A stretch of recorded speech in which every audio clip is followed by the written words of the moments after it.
voter అన్నా ఈసారి నీ ఓటు రేటంతా ఓటర్ అన్నా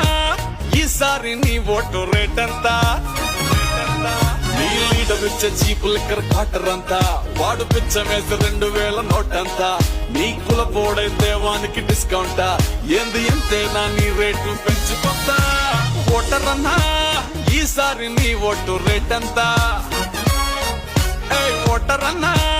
ఈసారి నీ ఓటు రేటంతా గెలిచేదాకా నిన్ను కాళ్ళు మొక్కి దేవుడు అంటారు నీ పేరు చెప్పుకుని ప్రసాదాల్ని వాళ్లే తింటారు గెలిచి అసెంబ్లీలో ఒకరినొకరు తిట్టుకుంటారు ఆపై నిన్ను నీ సమస్యల్ని పొందబెడతారు నాయకులు ఏదేవో ఇస్తానంటే మురిసిపోతావు 5 ఏళ్ళు ఆశతోని ఎదురు చూసి అలసిపోతావు విద్య ఆరోగ్యం సంగతేమో అస్సలు అడగవు బిడ్డల భవిష్యత్తు చేతులారా అమ్ముకుంటావు వాళ్ళు వంగి